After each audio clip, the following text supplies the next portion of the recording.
vamos a leer Zacarías capítulo 12, no es muy largo, son 14 versículos, está dividido como en dos partes, del 1 al 9 y del 10 al 14. Entonces vamos a leerlo entero.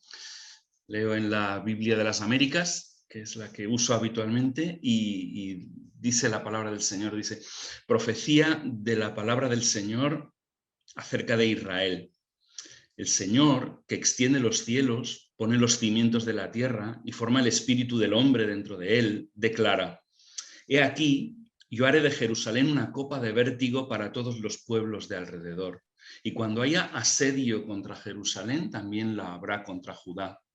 Y sucederá aquel día que haré de Jerusalén una piedra pesada para todos los pueblos. Todos los que la levanten serán severamente desgarrados, y contra ella se congregarán todas las naciones de la tierra. Aquel día, declara el Señor, heriré a todo caballo de espanto y a su jinete de locura, pero sobre la casa de Judá abriré mis ojos, mientras hiero de ceguera a todo caballo de los pueblos. Entonces los jefes de familias de Judá dirán en su corazón: gran apoyo para nosotros son los habitantes de Jerusalén, por el Señor de los ejércitos, su Dios. Aquel día haré de los jefes de familias de Judá como brasero de fuego entre leños y como antorcha ardiendo entre gavillas, y consumirán a diestra y a siniestra a todos los pueblos de alrededor. Y Jerusalén será habitada de nuevo en su lugar, en Jerusalén.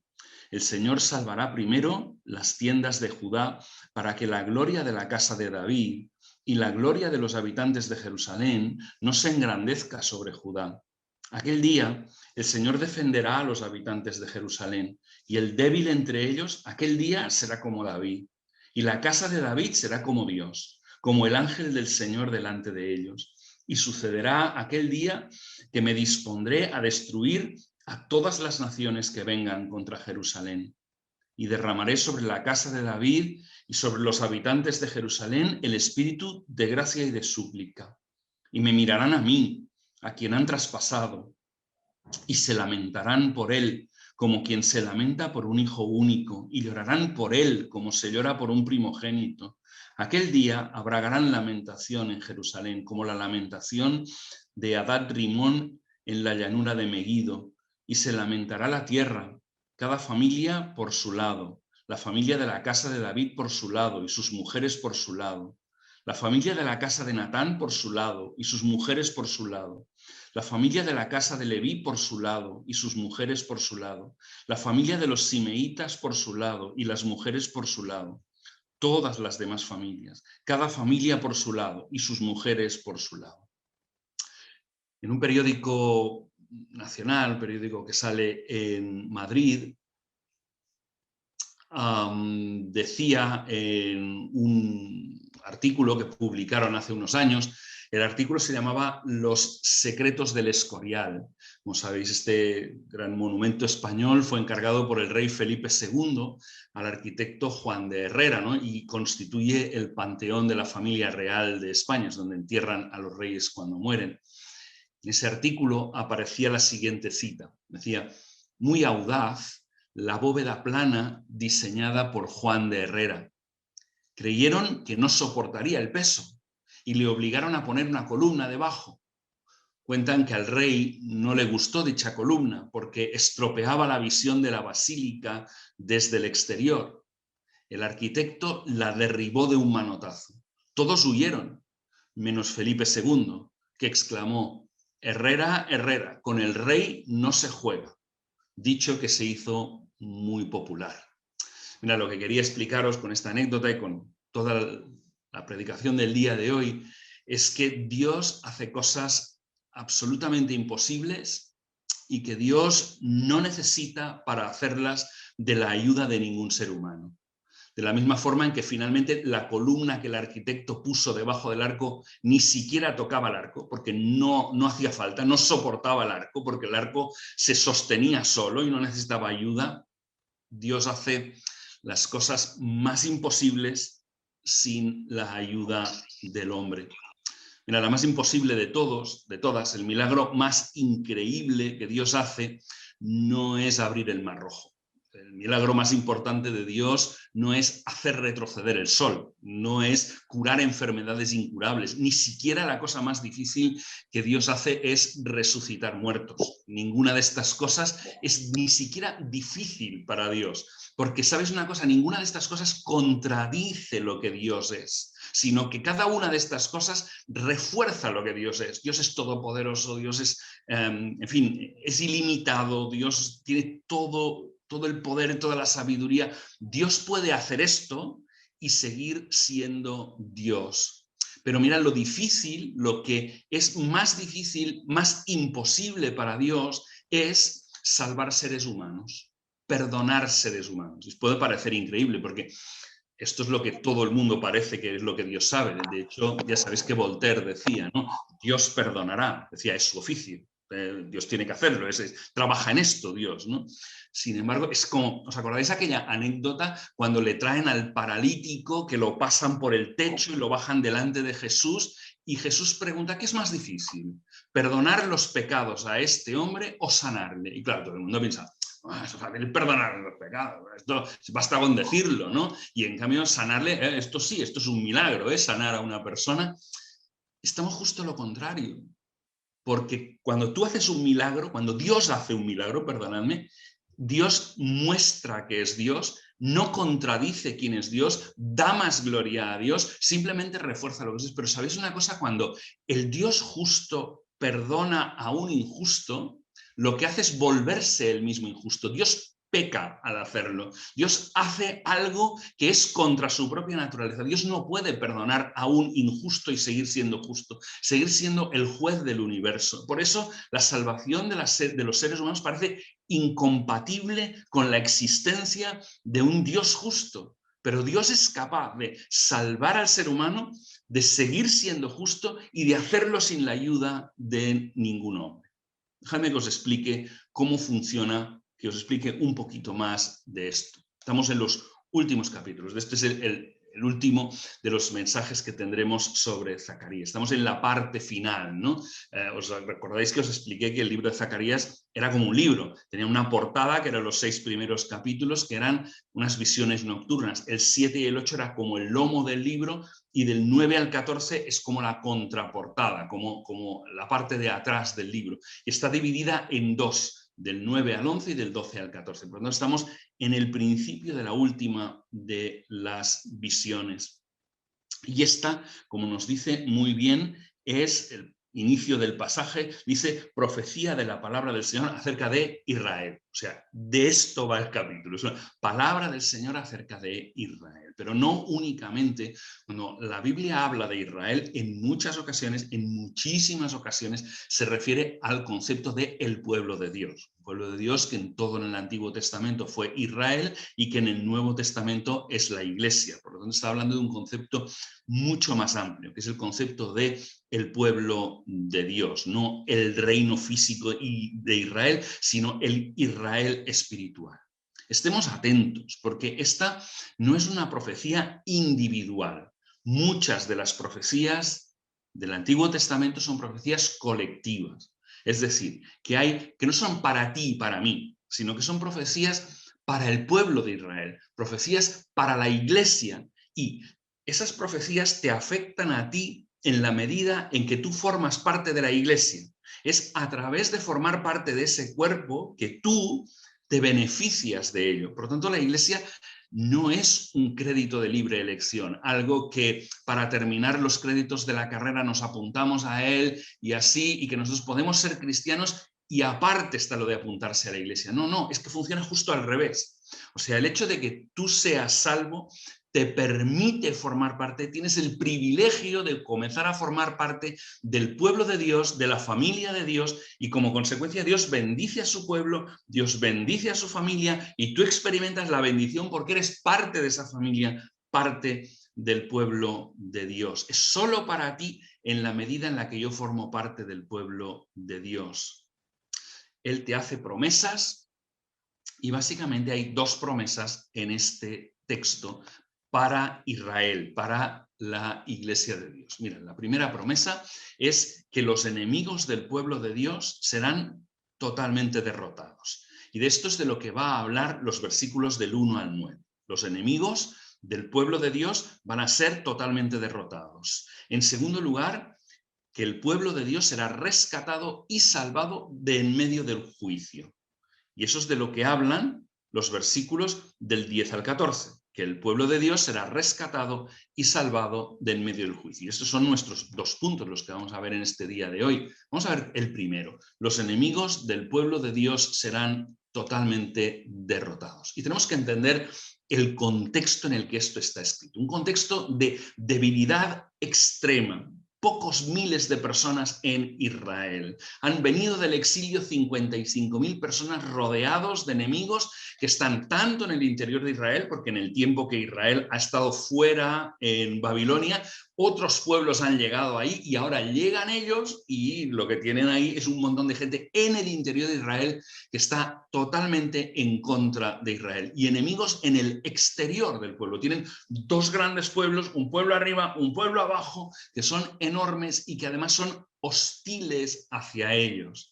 No, sería un poco como, para compararlo, la situación de Andorra. Andorra tiene frontera con dos países, ¿no? Tiene frontera, hoy en día es más conocido por los youtubers que se largan, ¿no? Y no está en exceso de peligro porque los países que tiene arriba y abajo no son demasiado agresivos contra ellos. Está Francia arriba, España abajo, pero no están en grave riesgo de invasión. Pero Israel estaba como Andorra, era de este tamaño comparado con los imperios que tenía al lado y la verdad es que la coexistencia era cualquier cosa menos pacífica. Y hay un componente muy importante, un componente espiritual en la situación de Israel. Quiero que entendáis que si Israel desaparece el único testigo que Dios tenía. Israel es el testigo de Dios y es el único que había en toda la tierra. La única manera de que Dios sea conocido, de que los seres humanos experimenten salvación, es que Israel esté ahí y que haga la función para la cual ha sido creada. El riesgo para la salvación del mundo, si Israel desaparecía, era total. En esa lucha espiritual, si el diablo conseguía acabar con ese pueblo, nadie llegaría a conocer a Dios. La humanidad entera se perdería. Es un poco como lo que ocurría en los primeros días de la iglesia. Estaba toda la iglesia en Jerusalén porque acababa de nacer y el diablo lanza una persecución contra la iglesia, porque si conseguía destruir la iglesia en Jerusalén, en esos primeros días destruía todo el testimonio de la iglesia. Lo que pasa es que el diablo no tenía en cuenta una cosa, que es que la iglesia es una estructura descentralizada y cuando se toca las estructuras descentralizadas, quiero decir aquellas donde el poder no está en un sitio, sino que el poder está repartido entre los miembros, lo que pasa cuando tocas una estructura descentralizada es que la haces más fuerte, ¿no? Y esto es lo que ocurrió con la iglesia. Vamos a volver a nuestro texto, ¿no? Ante este tremendo riesgo, lo que hace Dios es presentarse a sí mismo. Es muy curioso. ¿Quién es el que habla? ¿Quién es el que da la profecía? Es decir, que la clave para sortear esta situación de inmenso peligro es que ellos sepan quién es el Dios que habla. La Biblia, especialmente el Antiguo Testamento, es Dios revelándose al hombre. El ser humano tiene que saber quién es Dios. Toda la cosa clave entre nosotros es que sepamos qué clase de Dios tenemos, quién es el Dios al que nosotros adoramos, ¿no? Nosotros estamos en una perspectiva terrenal y contemplamos las cosas desde este punto de vista, pero debemos poner la vista en otro sitio diferente. Tenemos que comprender quién es Dios, qué hace Dios, cómo es Dios, porque solo la contemplación real de quién es ese Dios puede cambiar nuestra perspectiva a la vista de los seres humanos de aquel tiempo, con la concepción de las deidades que ellos tenían, contemplando los reinos y los ejércitos. La situación era una. Es como la situación de hoy en día, ¿no? Qué pequeños somos los creyentes en Europa. Estamos en regresión, somos una especie en vías de extinción, los creyentes en Europa. Cada vez quedan menos, ¿no? Si no hubiera sido por la inmigración que ha llegado de otros lugares, en España casi no habría evangélicos en este momento. Hay muchos menos evangélicos autóctonos que los que había 30 años atrás. Somos una especie ahí y nosotros miramos poderes económicos enormes, ¿no? Poderes políticos enormes, ¿no? Poderes militares enormes, ¿no? Y tenemos una perspectiva desde debajo del sol, ¿no? Entendemos que nosotros poco podemos hacer, pero si somos capaces de ver las cosas desde la perspectiva del Dios que se revela a sí mismo, entenderemos que quien está en control no son los poderes humanos, no es el capital, no son los ejércitos, no son los grandes reyes, no son los grandes países, no es la China, no es Estados Unidos, no es Rusia, sino que el control le pertenece al Dios que se presenta aquí. Fijaos cómo se presenta en el versículo 1. Dice, el Señor que extiende los cielos, que pone los cimientos de la tierra, que forma el espíritu del hombre dentro de él declara. Muy curioso que ellos supieran quién declara, ¿no? Porque esa es la cosa, es decir, toda la esfera espiritual, él es el que extiende los cielos, toda la esfera espiritual le obedece a él, incluso el diablo. Toda la esfera terrenal, él pone los cimientos de la tierra. Es decir, si él quita los cimientos, la tierra se cae. Esta es la idea que hay. Pero es que incluso él forma el espíritu dentro de los hombres, dentro de todos los hombres. Todo el espíritu de los hombres es de él y cuando él lo quiere, lo quita de ese lugar y el hombre perece y se acaba la historia. Por lo tanto, él tiene un control total cuando parece que nosotros somos insignificantes y minúsculos. Él conserva el control total de la situación. El cuadro que fijan todos estos versículos es que hay una confrontación, ¿no? Que hay una lucha entre el bien y el mal, entre Jerusalén y las naciones. Y ese es el primer cuadro, ¿no? En el que de alguna manera se ve el fin de los tiempos. Se ve la historia del final, ¿no? Y siempre que la Biblia nos habla de los últimos tiempos, siempre que la Biblia nos habla del futuro, nos está queriendo hablar del presente. Es decir, que el futuro se explica porque condiciona el presente en el que nosotros vivimos. El fin de los tiempos en el que se describe un ataque masivo de Israel. Las naciones vienen y atacan. Todas las naciones del mundo se ponen en contra de Israel. Esto es en cierto sentido simbólico, no tan físico, sino que es la cuestión de que en los últimos tiempos, en la gran tribulación, todas las naciones de la tierra perseguirán a los cristianos tratando de acabar con ellos. A lo largo de la historia ha habido tribulaciones, ¿no? Y el pueblo de Dios siempre ha sido perseguido. Es algo que el pueblo de Dios es el colectivo de personas más perseguido a lo largo de la historia, incluso en el tiempo presente, incluso en el futuro será así, pero llegará la gran tribulación en donde todas las naciones se unen para perseguir al pueblo de Dios y acabar en él. Es un conflicto eterno entre el pueblo de Dios y las naciones. Las naciones son un símbolo del reino de este mundo, de lo que el Nuevo Testamento llama el reino de este mundo, un reino dirigido por Satanás, un reino que tiene a Babilonia, simbólicamente Babilonia, capital de su reino, y simbólicamente Jerusalén es la capital del reino de Dios. Y es un enfrentamiento entre esas dos ciudades, entre el reino de Dios y el reino de este mundo. Y lo que ahora se ve es que todas las naciones vienen a hacer guerra contra Jerusalén en este texto. Todas las naciones pretenden acabar con Jerusalén, con ese símbolo. No es la ciudad de Jerusalén, sino es lo que Jerusalén significa como la capital del pueblo de Dios. Y se congregarán todas las naciones de la tierra. Pero, a pesar de la gran diferencia de fuerzas, a pesar de que parece que Jerusalén no tiene ninguna posibilidad de sobrevivir, ¿no? Una diferencia enorme y sin embargo Jerusalén será como una copa de locura delante de las naciones, ¿no? Una copa que hará que las naciones se emborrachen, dice el versículo 2. Será como una piedra que desgarra el brazo del que la quiere levantar, dice el versículo 3. La casa de Judá y la casa de Jerusalén se convertirán como un brasero entre leñas, como una antorcha en medio de las gavillas que lo quema todo, que incendia las naciones, que incendia a todos los pueblos de alrededor, dice el versículo 6. Israel, el pequeño, el insignificante, esa iglesia que parece que está a punto de desaparecer, prevalecerá. Pero eso no será a causa de su gran poder, ni de su gran fuerza, ni de su gran genio creativo, que es inexistente, sino que será como consecuencia de la acción de Dios, como una demostración de la gracia salvadora de Dios. Mirad el protagonismo de Dios en esta historia. Es Dios en el versículo 4 el que hiere al jinete y al caballo. Es Dios en el versículo 6 que hará de su pueblo como fuego en medio de los sembrados. Es Dios quien salvará las tiendas de Judá. Qué interesante que no las clasifique como una ciudad, como una fortaleza, sino Judá es solo unas pequeñas tiendas. Es Dios quien en el versículo 8 defenderá a los habitantes de Jerusalén. Es Dios quien destruirá finalmente a las naciones en el versículo 9. Lo que vemos aquí es que aunque todas las naciones, todos los poderes del mundo, toda la fuerza que tiene este mundo, este sistema actual, se junten contra Jerusalén, el lugar más seguro del mundo es Jerusalén. No hay lugar más seguro que estar en la mano de Dios. No importa todos los que se junten contra ella, porque el lugar más seguro del universo es estar en medio de la voluntad de Dios.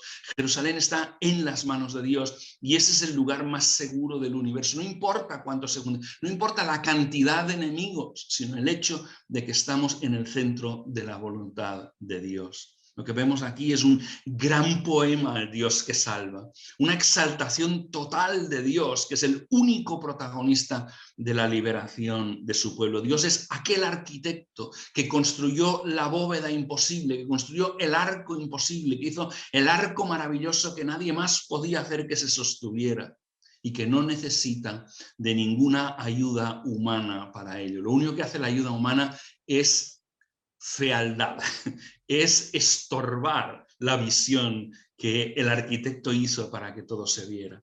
El Dios que lo hizo todo, cuando su pueblo era incapaz de hacer nada. Ese es el Dios al que adoramos hoy. Ese es el Dios que salvará a su iglesia. Vamos a pasar al segundo punto, ¿vale? Nos queda poco, pero me gustaría ver también este segundo punto de el pueblo de Dios será rescatado y salvado en medio del juicio. ¿Sabéis que hay un patrón en todas las escrituras? Hay un patrón de que Dios ejecuta salvación a través de un acto de juicio. Pensad, por ejemplo, en Noé.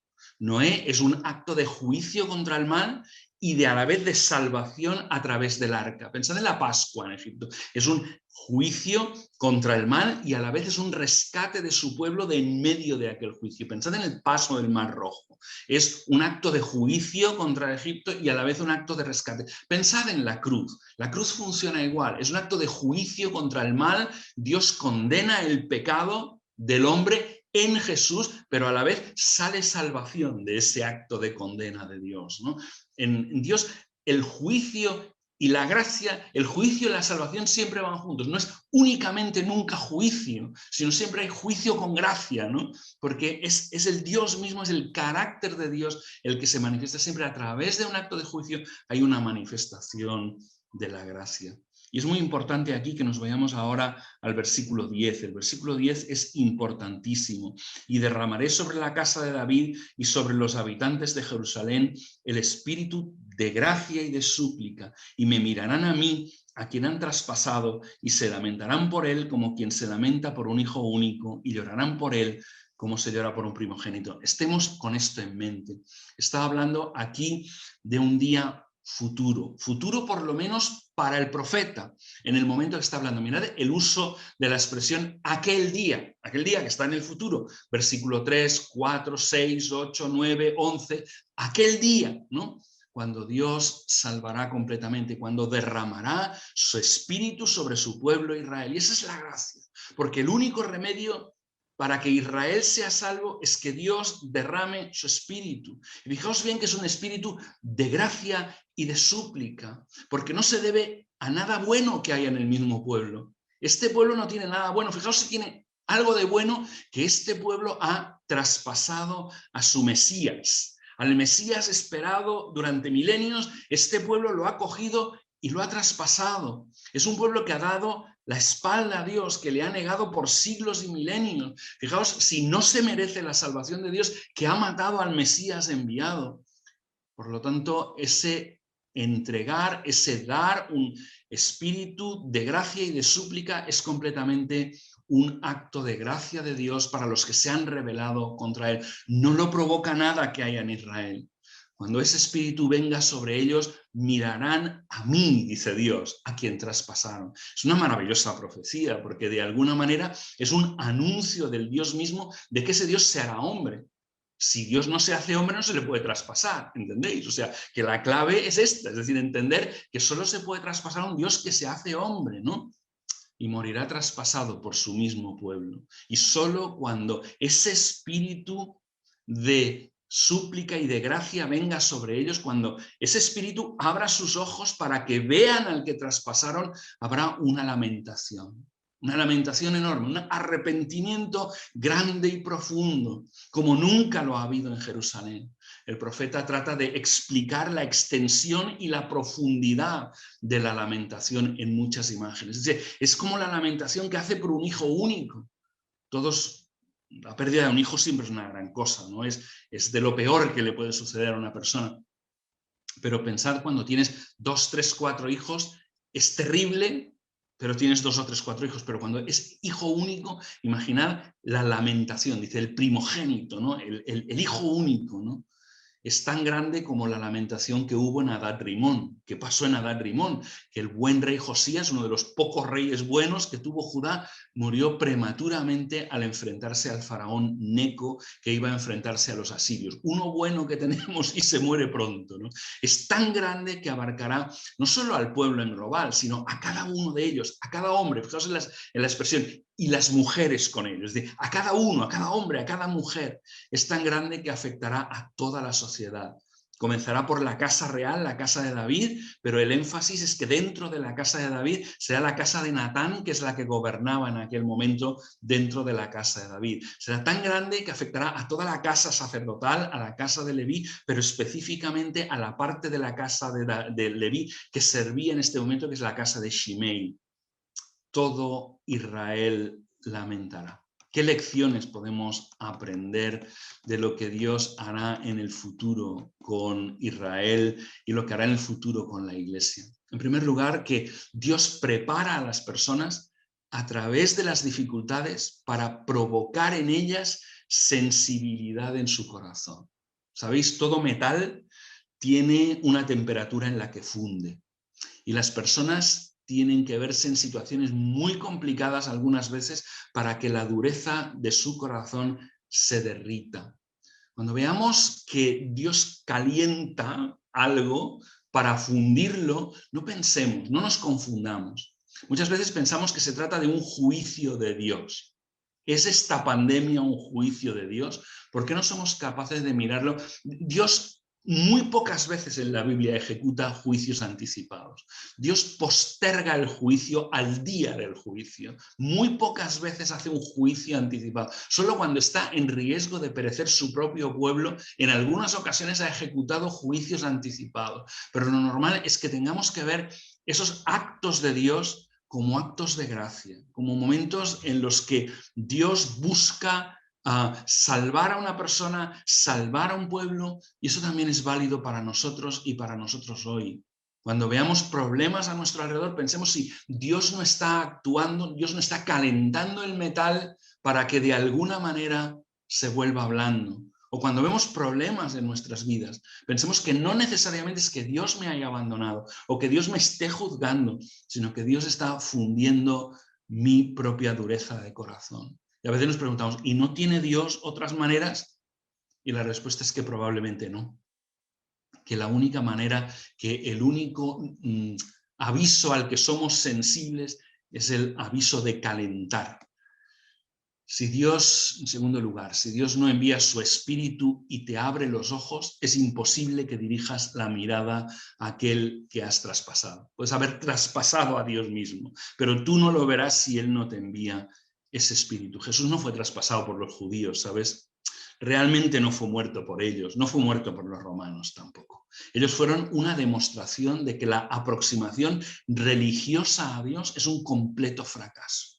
Cuando perdemos la relación con Dios y nos convertimos en gente religiosa, gente que pensamos que porque tenemos unas prácticas determinadas o porque vamos aquí o porque hacemos esto, porque celebramos cultos, y eso nos garantiza algo, cuando pensamos así, todos somos capaces de matar al Mesías que habíamos estado esperando por siglos. Matamos al Dios que decimos adorar. Jesús fue traspasado por causa de mis pecados. Quien mató a Jesús no fuiste tú, fui yo. Fueron mis pecados los que traspasaron a Jesús. Fue el justo, el que no tenía pecado, el que deliberadamente se dio por mis pecados. La salvación solo era posible si el que no tenía pecado asumía voluntariamente los míos. Por eso Dios mismo es el que es traspasado por los pecados del pueblo. Es así como Dios puede perdonar pecados y seguir siendo justos. ¿Os acordáis que os hablaba de eso al principio? El pecado no ha sido olvidado. Dios no se va a volver injusto, sino que se ha hecho justicia, pero en lugar de cargarla tú, en lugar de llevar tú la consecuencia de tu pecado, lo llevó Jesús. Y esto es lo que ha hecho que Él sea traspasado en mi lugar. En el lugar en donde yo tenía que estar, estaba Él. Y termino con esta idea. Para que esta salvación que Dios ha provisto tenga efectos en mí, es necesario que yo mire a Él. Esa es la imagen, de que ponga confianza en que el sacrificio que Dios ha provisto trae la salvación. De la misma manera que en los días de Moisés, ¿os acordáis, no? Estando en el desierto, cuando había serpientes que picaban al pueblo y Moisés hizo una serpiente de bronce para que ellos miraran con fe a esa serpiente y el que miraba era salvado. Esto es lo que ocurre con nosotros. Dios ha provisto la salvación, pero ahora trae su espíritu para que yo mire a Él con fe y obtenga la salvación. Dos cosas muy importantes hemos visto. Termino. En primer lugar, que Dios va a hacer juicio sobre las naciones, que Dios va a hacer juicio sobre aquellos que hoy en día nos aplastan al pueblo de Dios, sobre los que hacen el mal, sobre los injustos de la tierra. No vencerán, al final no ganan ellos, al final no ganan ellos. No te cambies de bando, porque no ganan ellos, aunque hoy en día parezca que sí. Y en segundo lugar, que Dios tiene la capacidad de salvar en medio de un acto de juicio. A través de un acto de juicio contra el mal, de juicio contra el pecado, Dios tiene la capacidad de proveer salvación para nosotros. Y esto es lo que quería deciros en esta mañana.